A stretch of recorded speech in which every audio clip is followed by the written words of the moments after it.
Coucou, c'est Afida Paris, bienvenue dans mon FAQ. Ça fait hyper longtemps, j'espère que vous allez bien, que vous vous portez bien. Moi je suis de retour avec un baby dans mon ventre. Qui l'aurait cru? Afida Paris enceinte. Genre jusqu'à maintenant il y a des gens qui me disent mais genre t'es enceinte. Genre il y a des filles elles m'ont dit c'est pas méchant mais c'est trop bizarre de te voir enceinte. Et même moi, en fait, des fois, quand je me regarde dans le miroir, je me dis, mais je suis enceinte. C'est de la folie. Genre, j'ai passé le cap. Alors qu'à la base, j'étais grave une peureuse. Bref. Donc, j'ai demandé à ma petite communauté de me poser quelques questions. C'est vrai que j'ai reçu pas mal de questions. Je sais même pas par quoi commencer. Je vous jure, je sais même pas par quoi commencer. Comment t'as pu gérer le buzz quand t'as pleuré sur les réseaux?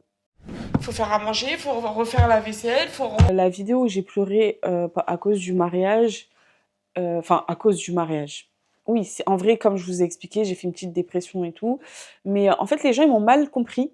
Le jour où j'ai fait cette fameuse vidéo où je prends mon téléphone et que je parle en mode spontané, que je me lâche et que mes larmes, elles coulent toutes seules, déjà, je savais pas que ça allait prendre de l'ampleur comme ça. C'était vraiment fait...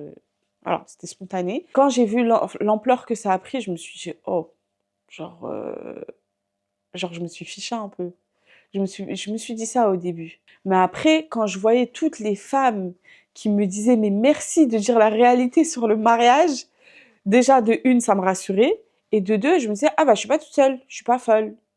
Il y en a, ils se sont moqués de moi, il n'y a pas de problème. Peut-être eux, ça s'est très bien passé ou ils n'ont pas vécu ce que nous, on a vécu. Ou alors, ils se mentent à eux-mêmes. Je me suis dit, peut-être ils se mentent à eux-mêmes, hein, ou ils ont oublié comment c'était le début du mariage, mais c'est pas facile pour tout le monde. Donc, comment j'ai pu gérer? Au début, ça m'a fait un peu bizarre que ma tête, elle tourne un peu partout. Surtout, il y a plein de gens qui m'ont connue grâce à cette vidéo. Et j'étais en mode, ah ouais. Genre là, on me connaît parce que j'ai pleuré un mois après mon mariage. Relou. Relou de ouf. Mais après, j'ai pas regretté. Je me suis dit, écoute, c'était spontané, c'est ce que je ressentais à ce moment-là. On m'a mal compris parce que les gens, ils pensent que j'ai pleuré par rapport au ménage, par rapport à la cuisine, par rapport à ça. Non. En réalité, c'est pas ça. Parce que le ménage, je fais un interview avec ma mère, elle va vous dire que je faisais le ménage chez elle. Mais c'est vrai que je faisais le ménage, mais pas le ménage comme chez toi. Genre, je rangeais ma chambre, je faisais la poussière dans ma chambre. En tout cas, ma chambre, elle était tout en propre. Après, les machines à laver, quand je suis rentrée dans mon foyer, c'était quelque chose de nouveau parce que chez ma mère, je le faisais pas.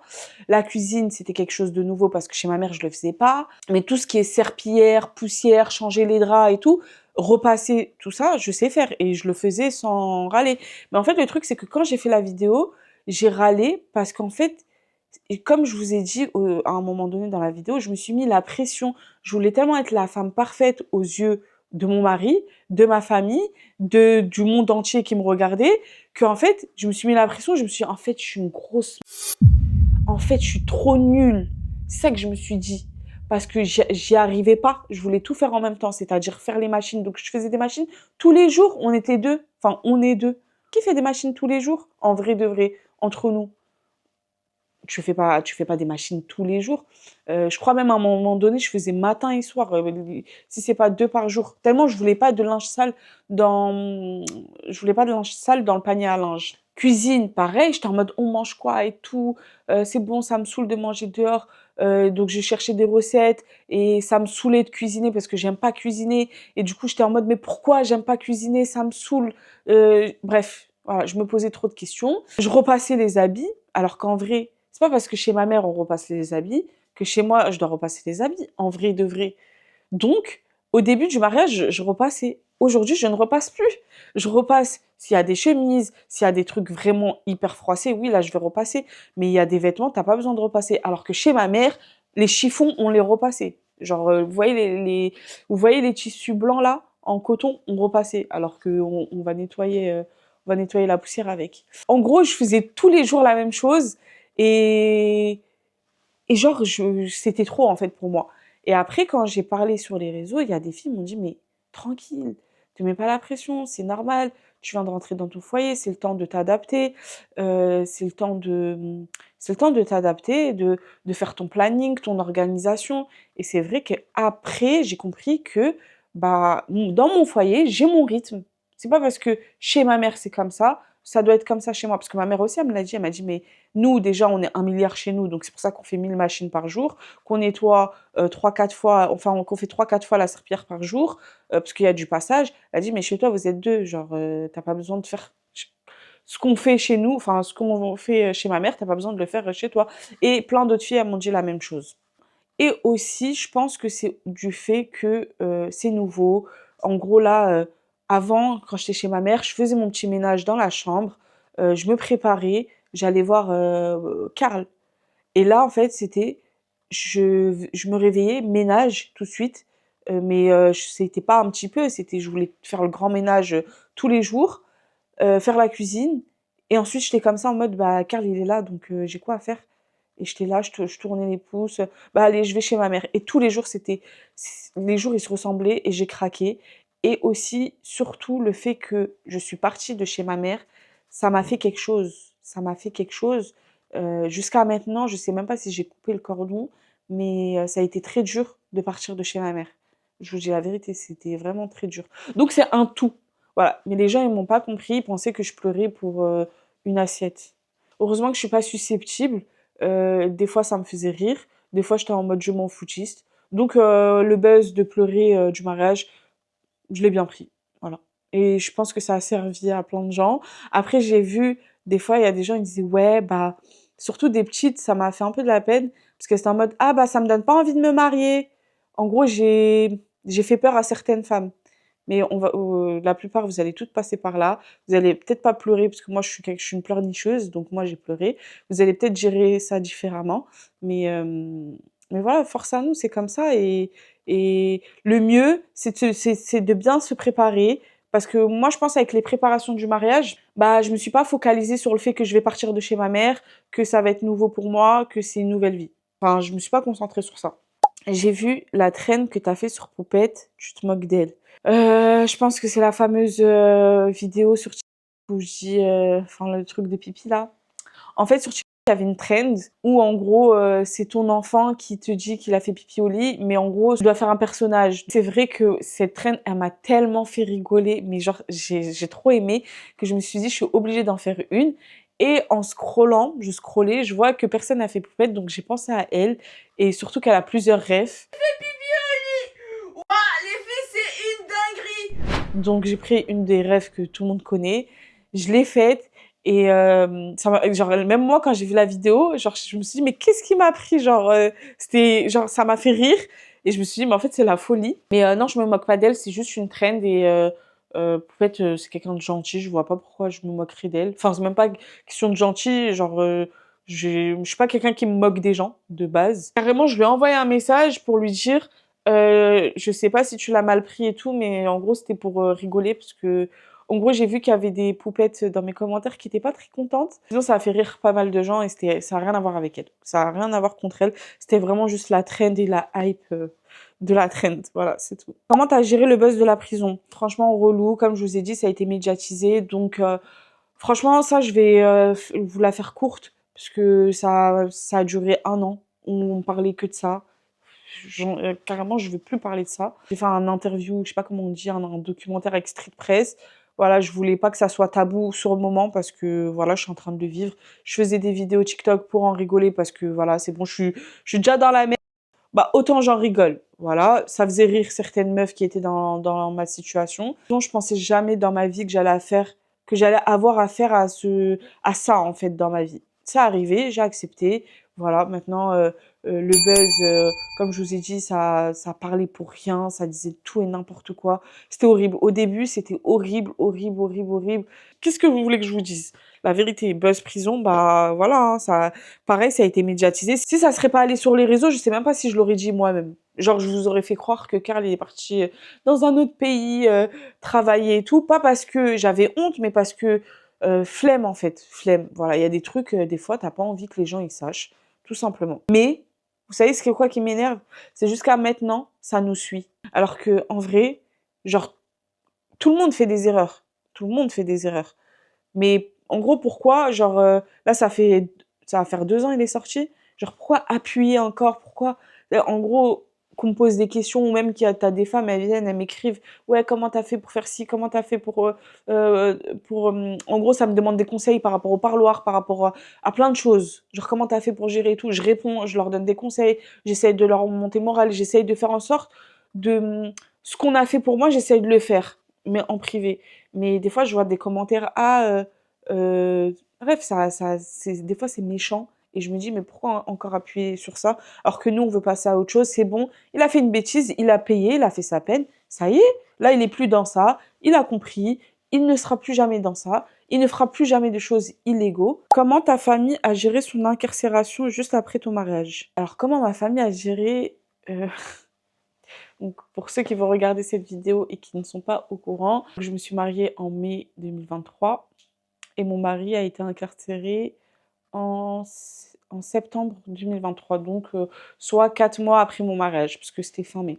Il n'y a que ma mère qui en voulait de ouf à Karl. Après, tout le reste, ils étaient en mode pas compréhensible, mais plus on se mêle pas, quoi. Le truc qui est différent avec ma mère, c'est qu'elle considère Karl, enfin, oui, elle considère Karl comme son propre fils. Donc si moi, un de mes frères demain, il va en prison, ma mère, elle sera déçue autant pareil. Enfin, je pense qu'elle aurait la même réaction. L'amour qu'elle porte pour lui qui a fait qu'elle soit grave déçue, dégoûtée. En gros, pourquoi t'as fait ça? Genre, flemme, quoi. Donc quand elle a été incarcérée, au début, ma mère, elle était en mode je veux plus entendre parler de lui, je veux rien savoir et tout. Donc moi, je l'ai laissée dans son coin. Je connais ma mère, elle n'est pas rancunière, elle a pas le cœur noir. Fallait juste que ça redescende parce que du coup, voilà, en fait, elle lui en voulait du fait que il m'a pas, en gros pour elle, hein, je vous dis sa vision pour elle, il m'a pas protégée entre guillemets, il m'a pas, genre en gros il m'a ramené des problèmes quoi. Au bout de 2 mois, ça y est, elle s'était calmée et il me demandait après lui. Après, quand il est sorti, elle a eu une discussion avec lui. Elle lui a fait comprendre, genre la première et la dernière fois. Donc voilà. Et aussi, Karl, il a beaucoup de respect pour ma mère. Donc même lui, il avait très, très, très, très, très honte vis-à-vis de moi, vis-à-vis de ma famille, vis-à-vis de ma mère. Vraiment, jusqu'à maintenant, si on en parle, il a grave honte. Voilà, il a fait une bêtise, il a fait une grosse bêtise. On était là, il y a 4 mois en arrière, on fêtait notre mariage. Tout le monde était content. Tout en sachant que aussi j'ai eu un décès juste après mon mariage. Mon oncle est décédé. Et là, le mari de Afida en prison. En plus, ça a été médiatisé, donc horrible. En fait, le fait que ok, il y va, il y a pas de problème, on doit l'accepter. Mais que ça soit médiatisé et que c'est même pas toi qui en parle, que c'est les blogueurs et les gens et qui en plus j'ai vu plein de conneries, j'ai vu plein de mensonges. Vous connaissez les réseaux, des fois ils en rajoutent. Du coup ça c'était très dur parce qu'en fait même si toi tu veux passer à autre chose, tu veux essayer de garder la face, bah en fait tu te connectes sur les réseaux, tu vois la tête de ton mari partout, tu vois ta tête partout. Et tu vois que ça parle que de ça. Du coup, c'est hyper chiant parce que du coup, pour ma part, les réseaux, à la base, c'est censé me divertir, c'est censé me faire penser à autre chose. Et là, quand je me connectais, il y avait tout ça. En gros, c'est un truc où t'as pas envie que toute la Terre soit au courant. Et là, toute la Terre était au courant. Et c'est relou. Bah, ma mère, elle était posée des fois dans le salon. Ça l'appelait, que ce soit la famille, des amis, enfin voilà. Ah, j'ai vu Karl, il a été incarcéré. Ah, truc. Et c'est relou. Est-ce que ça a impacté ma relation avec Karl par rapport à la prison? Ça nous a grave rapprochés. Clair et net, ça nous a grave rapprochés. Ça nous a rendus hyper patients. Que ça soit lui ou moi. Mais genre vraiment patient, patient. Quand je vous dis, on n'a jamais eu une patience comme ça, que ça soit lui ou moi. Au début, bah, vu qu'il a fait une bêtise et que, voilà, j'étais pas trop au courant, bah, du coup, j'étais un peu déçue aussi. Mais il y a des choses que je peux pas vraiment expliquer, qui sont entre lui et moi. Donc j'ai compris certaines choses. Ça m'a fait un peu de peine qu'il en arrive à faire ces choses-là. Et du coup, voilà, c'est tout. Maintenant, je sais qu'il a compris la leçon. Et c'est ça qui me rassure le plus. Est-ce que tu as récupéré ton alliance? Il faut savoir que quand il a été en prison, on a eu une perquisition juste avant. Et en fait, on a pris mon alliance de mon doigt. Bon, là, j'ai une autre alliance, c'est juste que je l'ai enlevée parce que mes doigts, ils ont gonflé. Non, je n'ai pas récupéré mon alliance et je ne la récupérerai jamais. Et c'est comme ça. Voilà, j'ai essayé, j'ai fait le nécessaire, j'ai récupéré certaines choses, certains trucs où voilà, mais l'alliance non et c'est voilà et c'est relou parce qu'en fait l'alliance elle avait absolument rien à voir avec tout ça. Il me l'avait offerte 1 an et demi avant le mariage puisque au moment de ma demande, donc rien à voir. Mais bon, après ils ont tout mélangé. De toute façon, quand t'as affaire à ce genre d'affaires, bah ils mélangent tout. Ça te dérange pas que ton mari soit exposé? Faut savoir qu'on a commencé à faire des vidéos pendant le confinement, donc on n'était pas mariés. À la base, lui, c'est pas son délire. Mais quand je dis c'est pas son délire, j'ai forcé quand même pour qu'il s'expose. J'ai toujours aimé les délires de couple et tout. Lui, c'était pas son délire. Il a fait l'effort pour moi, miskin. Vraiment, qu'est-ce qu'il a pas fait pour moi? Mais aujourd'hui, j'avoue, si je devrais retourner en arrière, je sais pas si je l'exposerais. Mais lui, est-ce qu'il accepterait que je sois exposée toute seule sur les réseaux? Je sais pas. C'est pas quelque chose qui me dérange dans la vie quotidienne. Je me dis pas, oh et tout, il est exposé, oh là là, ça me fait chier. Non, pas du tout. Voilà. En plus, maintenant, il s'y plaît, il aime bien ce qu'il fait, ce qu'il propose. Tu te vois vivre à Dubaï? Est-ce que je me vois vivre à Dubaï? Je sais pas trop parce que faut savoir que j'ai eu une mauvaise expérience avec Dubaï. D'ailleurs, la première fois que j'ai mis les pieds là-bas, j'ai été bloquée à Dubaï pendant 4 mois. Oui, oui, oui, 4 mois, 4 mois bloquée. Je pouvais pas rentrer chez moi, je pouvais pas rentrer en France. Donc je suis un peu traumatisée, j'ai encore un peu des traumatismes parce que vraiment le fait d'être loin de sa famille et tout, ça a été très dur pour moi. D'ailleurs, je ferai peut-être une vidéo où je raconte cette story en fait, cette story time. Où je vous raconterai ce qui s'est passé, pourquoi j'ai été bloquée à Dubaï. Est-ce que je me vois y vivre? Pour l'instant, non. En fait, je dois y retourner, faire la paix avec Dubaï, voir comment ça se passe. Parce que vraiment, quand je suis partie avec le cœur serré, le cœur noir. J'avais le seum contre Dubaï et je suis plus jamais repartie. Je sais pas si je supporterai ou si j'arriverai à vivre loin de ma famille. Enfin voilà, je sais pas. En vrai, pour l'instant, je sais pas. On m'a demandé, est-ce que tu regrettes d'avoir fait un grand mariage? Aucun regret, la vérité, aucun regret. Par du principe, tu te maries qu'une seule fois. Tout en sachant que c'était mon souhait depuis que je suis toute petite. J'ai toujours voulu faire un mariage de princesse, genre de star, de queen, enfin bref. Et c'est vrai que juste avant le mariage, j'étais un peu dans le truc, genre juste avant le jour J, j'étais en train de me dire: «Est-ce que j'ai fait le bon choix d'avoir fait un grand mariage? Est-ce que» parce que c'est vrai que ça nous a coûté beaucoup d'argent, ça nous a coûté beaucoup de temps. Mais en vrai, franchement, les préparations du mariage, ça m'a grave occupée, ça m'a fait oublier le stress du mariage. J'avais plein de trucs à faire, j'étais grave occupée, je m'en souviens, l'année du mariage. On a préparé notre mariage en 1 an à peu près. En général, les gens, c'est ce qu'ils font et voilà, donc c'était pas un mariage en mode, pressé, donc j'avais tout mon temps. On a choisi tous les prestataires qu'on voulait. Vraiment, j'ai eu le mariage que je voulais, que je souhaitais, j'ai toujours rêvé. C'est vrai que Karl, au début, Karl, mon mari, heu, au tout début, il était pas très chaud de faire un grand mariage. Avec le temps, c'est comme si lui, il voulait plus et moi, moins.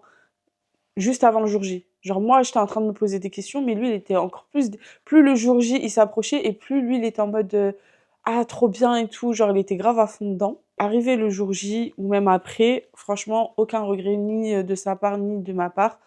On a passé un trop bon moment, on a kiffé, hem, la vérité, je regrette pas. Tout s'est bien passé. Après bon, il y a toujours des petits hicks, enfin, il y a toujours non, en vrai, il y a même pas eu de problème. Genre, je m'attendais à ce qu'il y ait plus de problèmes que ça le jour du mariage, mais en vrai de vrai, juste la maquilleuse que j'ai eue, c'était pas celle que je devais avoir. C'est hyper long, enfin, c'est pas long, mais bref, en tout cas, c'était pas celle que je devais avoir. C'est le seul truc où j'étais un peu dégoûtée, mais sinon tout le reste, parfait. J'apprends tellement le mariage et la cuisine, c'est un élément principal de ma peur. Je sais pas trop cuisiner, enfin, que des trucs de base et encore. D'un côté, je me dis: «J'apprendrai sur le terrain», mais non, non, non, non. Est-ce que tu as des conseils à donner à moi et par rapport à mon futur mari? Car je crois que toi aussi, tu étais pas une pro au début, si je me trompe pas, niveau cuisine. Si, vous savez pas cuisiner, mentez pas, c'est pas grave, personne n'est parfait. Personne est né et savait cuisiner. Voilà, chacun son rythme, chacun, sa façon de faire. Personnellement, ça fait 2 ans et demi que je suis mariée. Je cuisine presque jamais. J'aime pas la cuisine. Il y a des jours, je vais me réveiller, je vais vouloir cuisiner. Il n'y a pas de problème. Mais c'est pas un truc que j'apprécie. À l'heure d'aujourd'hui, pas savoir cuisiner, c'est un grand mot parce que tu as toutes les recettes sur YouTube, tu as toutes les recettes sur TikTok, tu as toutes les recettes. Si tu as un Thermomix, bah, tu as un Thermomix. C'est trop bien. Ça facilite. Personnellement, il savait que je ne savais pas cuisiner, mais je me suis quand même mis la pression. Je culpabilisais un peu et j'ai essayé de faire.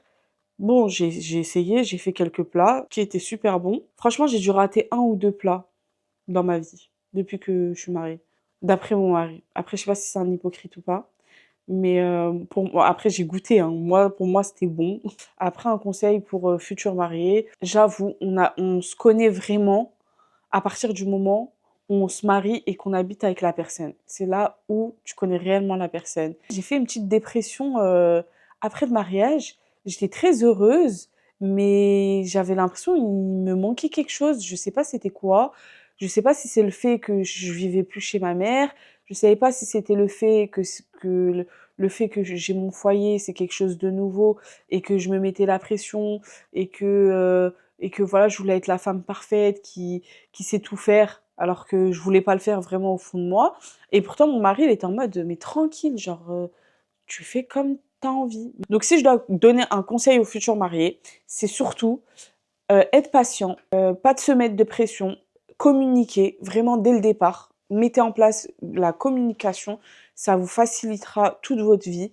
Faire des concessions, et voilà, et pas être l'un sur l'autre, être tout le temps ensemble, bien sûr, parce qu'on est en couple, mais voilà, genre profiter. J'allais dire ne pas mettre la routine, mais en vrai, la routine, ça fait quand même partie du mariage, il faut l'accepter. Parce qu'au début, nous, on était, que ce soit lui ou moi, on était impatients. Dès qu'il se passait quelque chose, il boudait ou je boudais, et on se parlait pas. C'était trop nul. Franchement, au début du mariage, c'était trop nul. Mais c'est normal.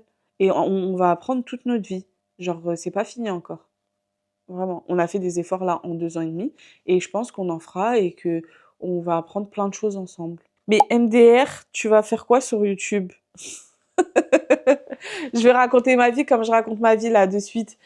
Non, sérieux, j'aime bien partager les choses. Donc je me suis dit que YouTube, c'est quand même c'est un format où déjà les vidéos, elles restent, elles sont là, elles ne bougent pas. Et je trouve ça trop bien, en fait. En vrai, c'est mieux. C'est mieux que tout. Est-ce que Madame A et ses filles, elles sont gentilles? C'est quoi cette question? Franchement, elles sont hyper sympas. En fait, la mère, elle est tellement gentille que ses enfants, c'est obligé qu'ils soient gentils, genre. Personnellement, je me mélange pas trop en temps normal.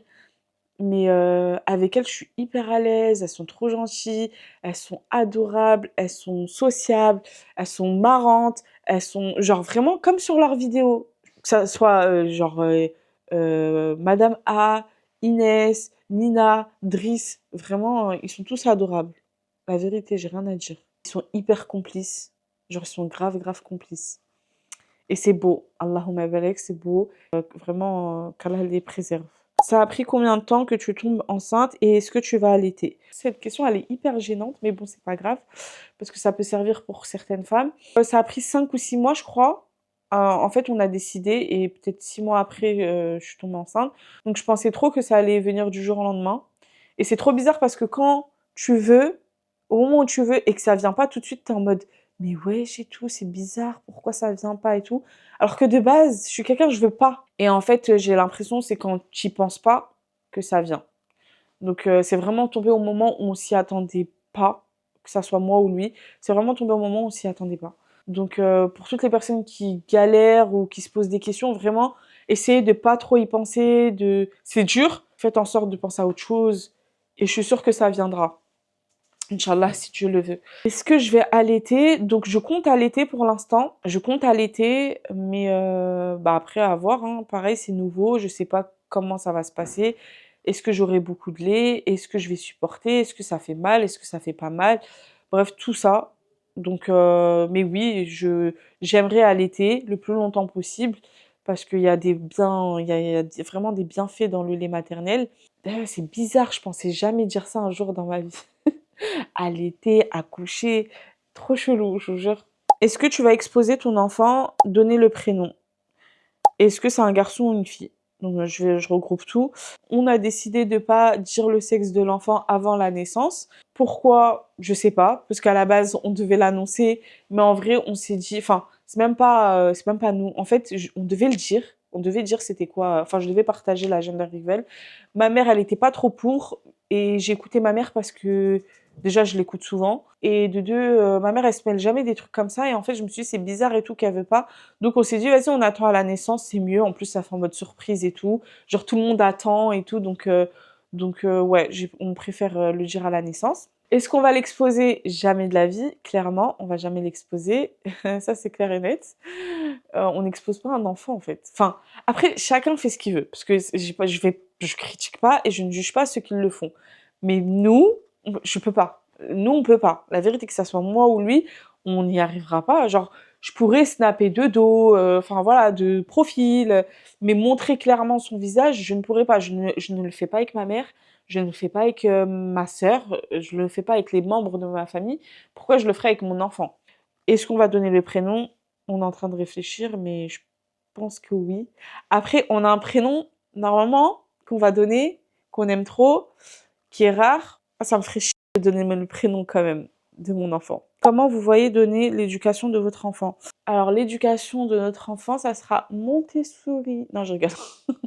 Je pense qu'on a été quand même bien éduqués par des mamans qui nous ont très bien éduqués, que ce soit lui ou moi, on a été éduqués, enfin, on a été élevés sans père. C'est des lionnes qui nous ont bien éduqués. En vrai, on n'a même pas discuté de ça. Vu comme il est et vu comment je suis, je pense qu'on va lui donner une très bonne éducation.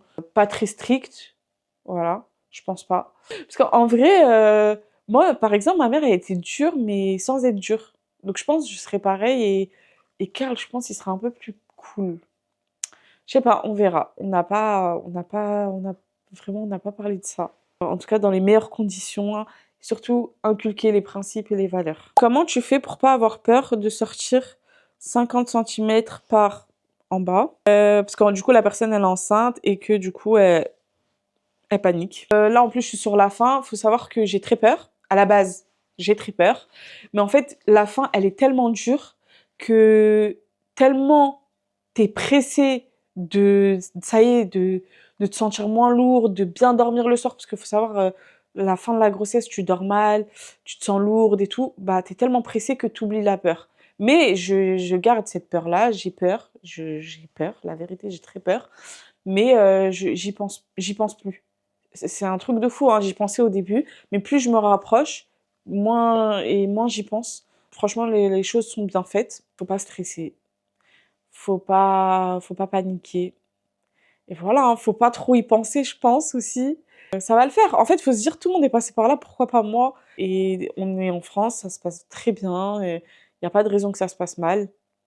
Et puis, si il doit se passer quelque chose, c'est la volonté de Dieu. On peut rien y faire. Ah ouais, j'ai peur quand même, hein.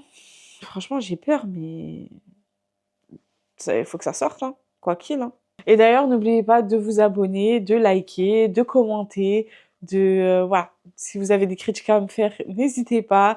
Si vous avez des compliments à me faire, n'hésitez pas. Abonnez-vous, mettez la petite cloche. Et si vous avez d'autres questions à me poser, n'hésitez pas à les dire dans les commentaires. Comme ça, je ferai une partie 2. J'ai trop hâte que l'aventure commence sur YouTube. Peut-être que la prochaine fois que je reviendrai, ça y est, je serai daronne. Peut-être. Ou peut-être pas. Bisous!